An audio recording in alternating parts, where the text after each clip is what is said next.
Gu Jin lantas mengucapkan satu persatu isinya, dan sesaat ia baru sadar terdapat sebuah ilmu dari kitab tersebut yang apabila dikuasai dapat meningkatkan tenaga dalam secara instan. Mendengarkan itu, Gong mengajaknya untuk melakukan bersama-sama. Mungkin saja apabila ia ikut mempelajarinya dapat mengembalikan sedikit tenaga dalamnya. 圆通定会。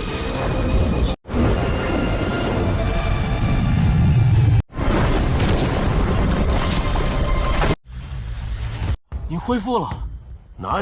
Di hari itu juga mereka berdua mulai berlatih bersama-sama. Dan benar saja setelah menguasainya, Gong mampu mengembalikan sedikit tenaga dalam di tubuhnya. Sedangkan Gu Jin memiliki tenaga dalam yang tidak terbatas. Jangankan 100 pohon, 1000 pohon mungkin saja bisa ia tebang dalam waktu semalam. Gong memintanya untuk merahasiakan ini semua, supaya seolah-olah Gong masih cacat dan tidak memiliki tenaga dalam. 你还是得装成很累的样子。我明白了，师傅。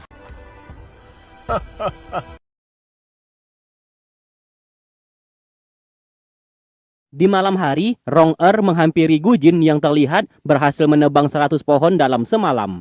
Tak lama kemudian Paman Feng datang ke sana dan sedikit terkejut melihat Gu Jin mampu menebang pohon sebanyak itu. Merasa ada yang aneh, ia pun sengaja menyusahkannya dengan memberikan perintah untuk membuatkan makanan. 年轻人本来就应该锻炼锻炼。 Setelah itu, mereka menghampiri sang guru untuk menceritakan masalah barusan. Di sana mereka mau tidak mau harus mengikuti apa yang diperintahkan oleh Paman Feng untuk sementara waktu.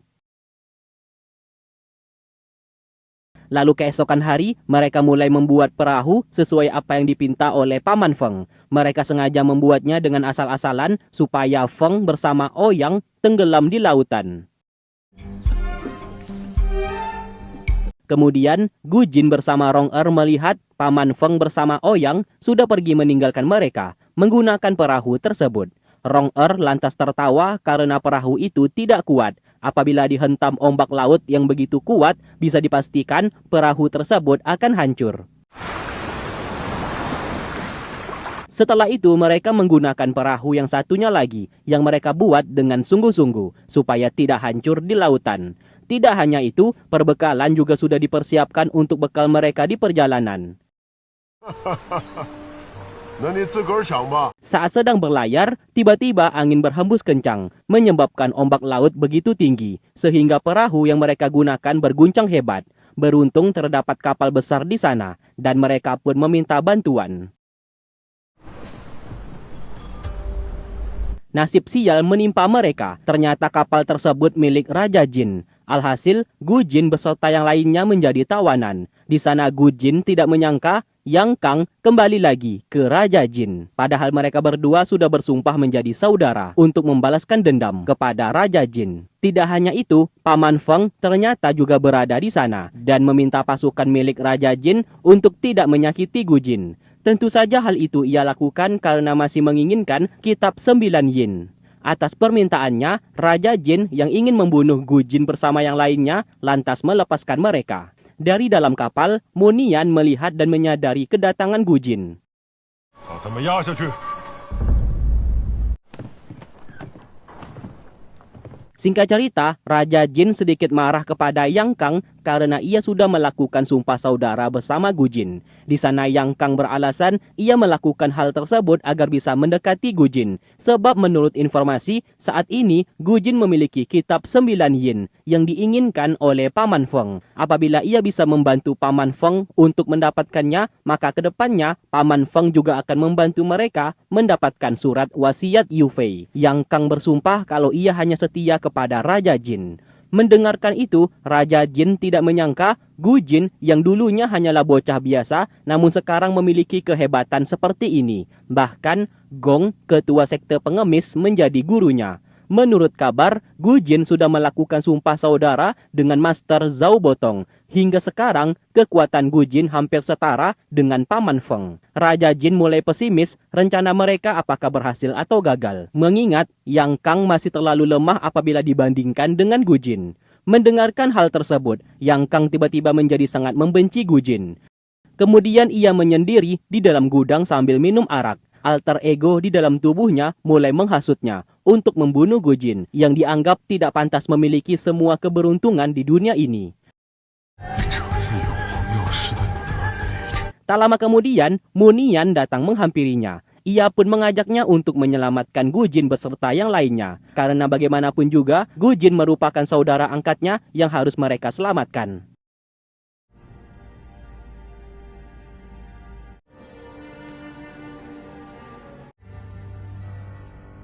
Sementara itu, Feng menghampiri mereka dan berpura-pura baik dengan mengajak mereka minum arak bersama. Tentu saja Rong-er yang melihat itu menyadari ada sesuatu hal yang diinginkan olehnya dan bertanya apa yang ia mau. Feng menjawab, ia tidak paham dengan arti tulisan di kitab 9 yin yang ditulis oleh Gujin. Sesaat ia mulai sadar, mungkin saja isi kitab itu adalah palsu yang sengaja dibuat untuk menjebaknya. Maka dari itu ia tidak paham tentang isinya. Ia pun mendesak Gujin supaya memberitahukan isi dari kitab tersebut. Gujin bersiap untuk menyerang, namun lagi-lagi dihentikan oleh Rong-er.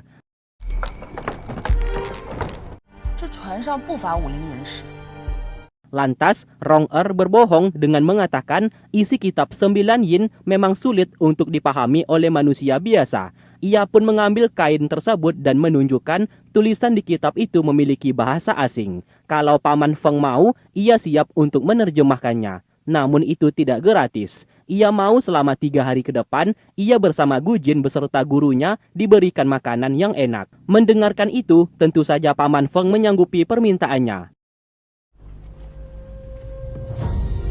Setelah Feng pergi, Rong-er lalu mengakui kepada mereka ia sebenarnya juga tidak bisa menerjemahkan isi kitab 9 yin dan sengaja membohongi Paman Feng. Namun ia tidak yakin bisa membohongi Paman Feng berapa lama.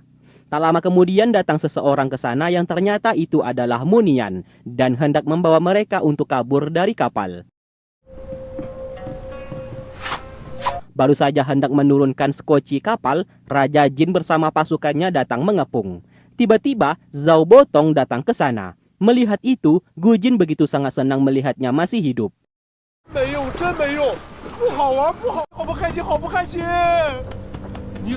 Guru besar kerajaan Jin tidak tahu siapa Zhao Botong dan hendak menyerang. Namun sayang, mereka yang dihajar habis-habisan oleh Zhao Botong.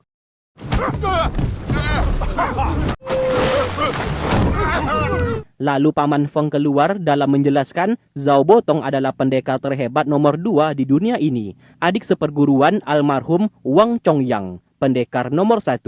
Karena Wang Chongyang sudah meninggal, Zhao Botong kemungkinan pendekar terhebat saat ini. Mereka semua tidak akan bisa mengalahkannya. Maka dari itu ia meminta Raja Jin untuk menarik pasukannya. Terlihat jelas Gujin menatap tajam ke arah Raja Jin karena ini kesempatan untuk membunuhnya dalam membalaskan dendam kematian ayahnya. Rong-er meminta ia untuk tenang dan memikirkan keselamatan mereka terlebih dahulu. Masalah dendam bisa dibalas suatu hari nanti. Singkatnya, saat di perjalanan, Rong-er meminta sang guru untuk mengambil alih ketua sekte pengemis karena ia menganggap dirinya tidak bisa memikul tanggung jawab sebesar itu. Sayangnya sang guru menolak karena posisi ketua sudah diberikan kepadanya. Apabila Rong-er tidak ingin menjadi ketua, ia boleh menyerahkan posisi tersebut kepada Gujin. Mendengarkan itu, Rong-er bersedia melakukannya, namun tidak sekarang, karena saat ini ia tidak ingin menyerahkan posisi ketua sekte pengemis kepada Gujin, mengingat Gujin masih banyak hal yang harus dilakukannya. Takutnya apabila memberikan posisi itu kepada Gujin, justru akan menambah beban pikiran Gujin. Singkat cerita, kapal Raja Jin kedatangan Huang yang sedang mencari putrinya. Paman Feng pura-pura tidak tahu keberadaan putrinya tersebut dan tidak melihat. Salah satu guru besar milik Raja Jin lantas berkata bohong kalau Rong-er, Gujin, Gong beserta Zhao Botong sudah meninggal dunia akibat tenggelam di lautan dan semua orang bisa menjadi saksinya. Mendengarkan itu, membuat hati Huang seketika menjadi hancur lebur. Meski begitu, ia tidak mau percaya dan meyakini putrinya masih selamat dan berada di suatu tempat.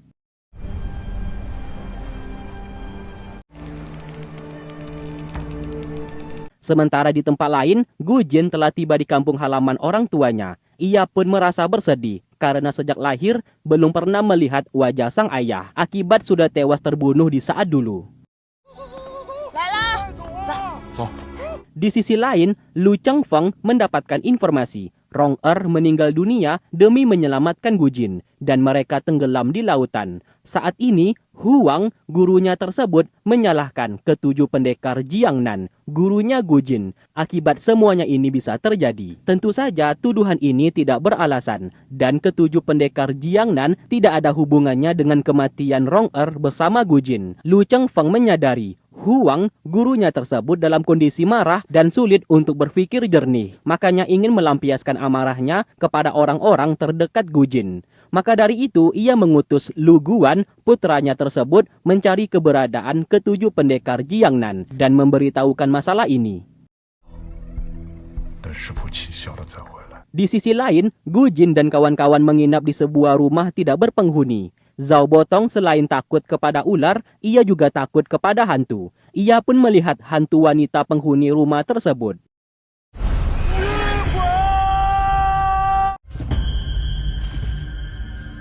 Rong tentu saja sangat marah kepadanya karena membuat situasi menjadi horor. Untuk membuktikan ucapannya, Gujin berusaha melihat situasi sekitar dalam membuktikan tidak ada hantu di sana, supaya Zhao Botong tidak ketakutan.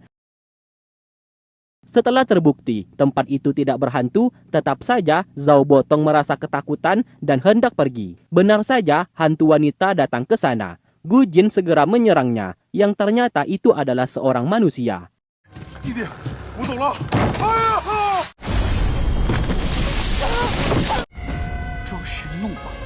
Rong lalu turun tangan untuk menyerang dan saat sedang bertarung ia terkejut karena wanita tersebut memiliki jurus dari Pulau Bunga Persik miliknya.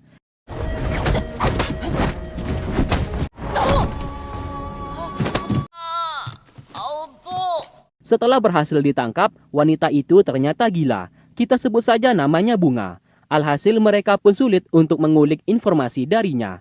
Sesaat, Bunga pergi dan membuka pintu rahasia yang langsung diikuti oleh mereka dari belakang.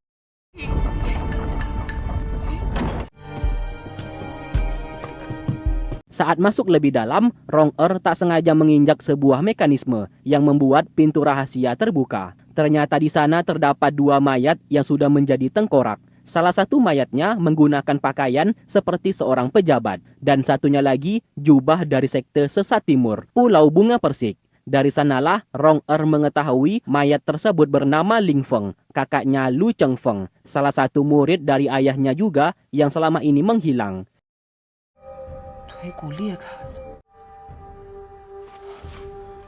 Kita pun flashback ke masa lalu. Di kala itu, Ling Feng adalah murid kesayangan ayahnya Rong Demi bisa menyenangkan sang guru, Ling Feng merampok rumah milik salah satu pejabat. Ia berhasil membunuh pejabat tersebut, namun sayang pejabat itu belumlah mati dan berhasil membunuhnya dari belakang.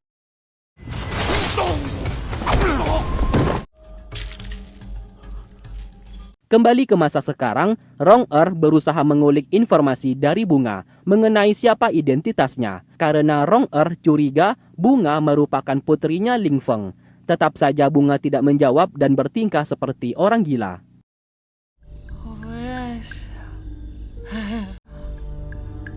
Singkat cerita, mereka semua menginap di penginapan terdekat yang ada di ibu kota negara Song. Rong lantas meminta Zhao Botong menjaga gurunya. Apapun yang terjadi, ia harus tetap berada di penginapan tersebut, sebab ia bersama Gujin hendak pergi sebentar.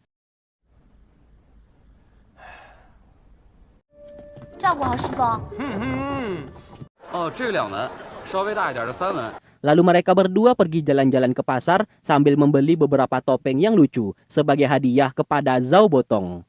Sesaat, Rong tak sengaja melihat Munian melimpas di sana dan merasa heran kenapa berada di ibu kota negara Song. Alhasil mereka pun mengikutinya dari belakang.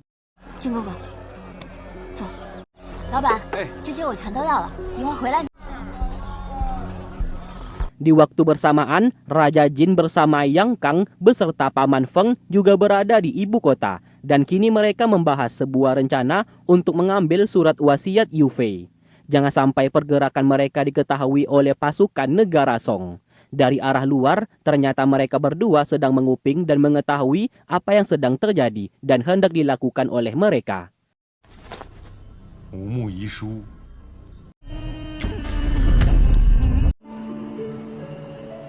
Singkatnya, Gujin bersama Rong-er lebih dulu pergi ke jembatan Cuihan yang menyimpan surat wasiat Yu Fei. Disadari oleh mereka, surat tersebut berada di balik air terjun di sana. Lantas, Gujin mencoba masuk dan ternyata terdapat sebuah goa. 或许这瀑布后别有洞天。 说， Setelah berhasil masuk ke dalam, Rong-er berniat untuk pergi membuat keributan supaya pasukan negara Song mengejarnya. Dengan begitu, ia akan mengumpan pasukan tersebut datang ke sana. Sedangkan Gujin dipinta tetap berada di goa tersebut, menghalau pasukan milik Raja Jin yang pastinya sebentar lagi akan segera datang. Tak beberapa lama kemudian, Raja Jin beserta yang lainnya sudah datang. Satu persatu guru besar milik Raja Jin mencoba masuk ke dalam goa, namun mereka terlempar. Yang disadari oleh mereka, Gujin sudah berada di dalam. Bahkan keempat guru besar di sana tidak mampu mengalahkan Gujin. 无木遗书， 王爷，我看见着了，是我，怎么的？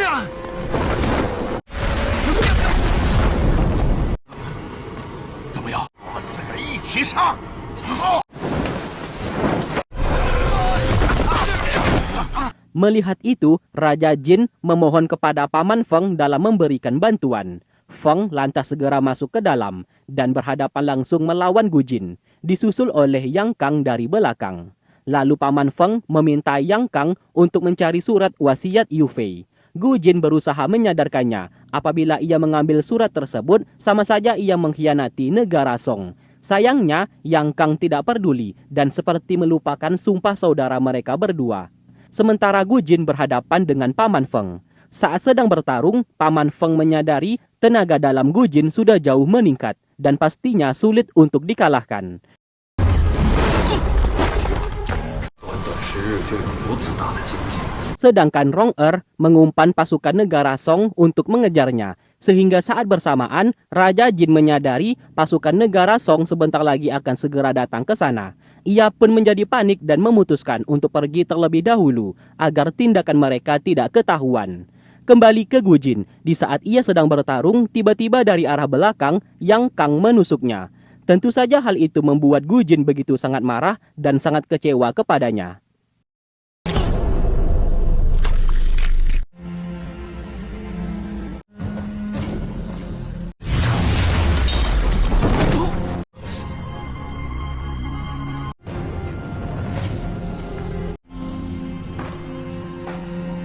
Singkat cerita, Yang Kang menyerahkan kotak yang berisikan surat wasiat Yu Fei kepada Raja Jin. Ayah angkatnya di sana begitu senang atas kinerja putrinya ini. Mereka pun segera pergi sebelum ditangkap. Di waktu bersamaan, Munian yang menyamar menggunakan jubah pasukan negara Song melihat itu semua. 拿到五木遗书，当真会交给 若是对不起你，日就让我暴毙。 金哥哥。 Sementara itu, Rong-er mendapati Gujin sudah tidak sadarkan diri, berlumuran darah. Ia melihat sebuah pisau yang tertulis nama Yang Kang. Ia pun lalu membawanya kembali ke rumah tidak terpakai tempo hari. Gujin saat ini dalam kondisi sekarat dan bisa saja meninggal dunia. Meski begitu, ia masih memiliki satu cara untuk mengobati luka dalamnya dengan melakukan meditasi sesuai isi kitab 9 yin yang pernah dibacanya. Namun hal itu membutuhkan waktu 7 hari. Rong-er menjawab, jangankan 7 hari, 70 tahun sekalipun ia akan tetap setia menunggunya. Dengan segera, Rong-er mencari tempat untuk melakukan meditasi. Sesaat ia tak sengaja menemukan sebuah cermin atau CCTV yang terhubung langsung di seluruh penjuru rumah tersebut.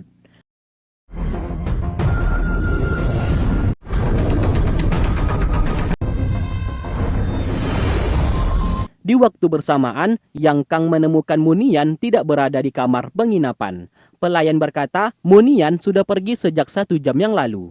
kembali ke Gujin. Kini ia bersama Rong Er melakukan meditasi dalam menyembuhkan luka dalam di tubuhnya. Ritual itu harus dilakukan selama 7 hari dan tidak boleh diganggu. Apabila gagal, maka luka dalam di tubuh Gujin akan semakin parah. Sialnya, Raja Jin, Paman Feng, Ouyang beserta para guru besar singgah di rumah tersebut untuk beristirahat. Di sanalah Raja Jin mulai membuka kotak tersebut dan mendapati isinya tidak ada, alias kosong. Hal itu membuatnya menjadi sangat marah karena usahanya selama ini hanya sia-sia. 会不会是拿错了？怎么是空？没想到是竹篮打水。 Paman Feng berinisiatif pergi ke istana negara Song dalam membuat keributan dan meminta keempat guru besar di sana untuk masuk ke dalam istana negara Song dalam mencari surat wasiat Yufei. Mungkin saja surat tersebut berada di istana. 小王在此静候驾。我猜，那五木遗书根本定要将皇宫闹得天翻。师傅有老顽童守着。我真怕我周大哥